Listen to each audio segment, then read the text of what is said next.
1 Samuel, capítulo 19. E falou Saul a Jonatas, seu filho, e a todos os seus servos, para que matassem a Davi. Porém Jonatas, filho de Saul, estava muito afeiçoado a Davi. E Jonatas o anunciou a Davi, dizendo: Meu pai, Saul, procura matar-te. Pelo que agora guarda-te pela manhã, e fica-te em oculto, e esconde-te. E sairei eu, e estarei à mão de meu pai no campo em que estiverdes. E eu falarei de ti a meu pai, e verei o que há, e tu anunciarei. Então Jonatas falou bem de Davi a Saul, seu pai, e disse-lhe: Não peque o rei contra o seu servo Davi, porque ele não pecou contra ti, e porque os seus feitos te são muito bons. Porque pôs a sua vida em sua mão, e feriu aos filisteus, e fez o Senhor um grande livramento a todo o Israel. Tu mesmo o viste, e te alegraste. Por que, pois, pecarias contra o sangue inocente, matando a Davi sem causa? E Saul deu ouvidos à voz de Jonatas. E jurou Saul: Vive o Senhor, que não morrerá. E Jonatas chamou a Davi, e contou-lhe todas estas palavras. E Jonatas levou Davi a Saul, e esteve perante ele como antes. E tornou a haver guerra. E saiu Davi, e pelejou contra os filisteus, e feriu-os com grande matança, e fugiram diante dele. Porém o espírito mau da parte do Senhor se tornou sobre Saul, estando ele assentado em sua casa, e tendo na sua mão a lança, e tocava Davi com a mão a harpa.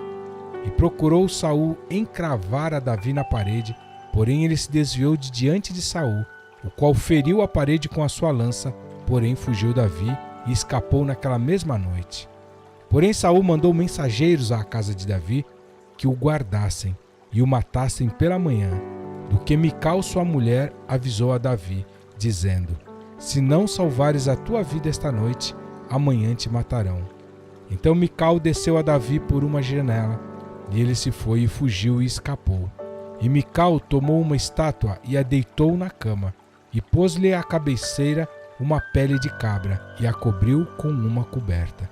E mandando Saul mensageiros que trouxessem a Davi, ela disse: Está doente.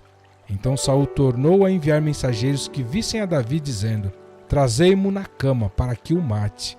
Vindo, pois, os mensageiros, eis que a estátua estava na cama, e a pele de cabra à sua cabeceira.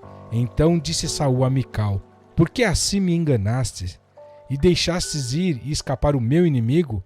E disse Mical a Saul: Porque ele me disse: Deixa-me ir, porque hei de eu matar-te? Assim Davi fugiu e escapou, e foi a Samuel em Ramá. Ele lhe participou tudo quanto Saul lhe fizera. E foram ele e Samuel e ficaram em Naiote.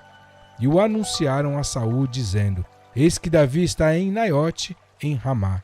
Então enviou Saul mensageiros para trazerem a Davi, os quais viram uma congregação de profetas profetizando, onde estava Samuel, que presidia sobre eles.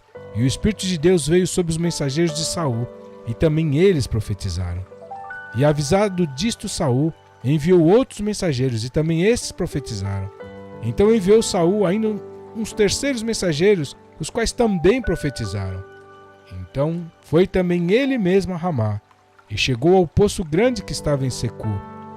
E perguntando disse: Onde estão Samuel e Davi? E disseram-lhe: Eis que estão em Naiote, em Ramá. Então foi para Naiote, em Ramá, e o mesmo Espírito de Deus veio sobre ele, e ia profetizando, até chegar a Naiote, em Ramá. E ele também despiu as suas vestes, e profetizou diante de Samuel, e esteve nu por terra todo aquele dia, e toda aquela noite. Por isso se diz: Está também Saul entre os profetas?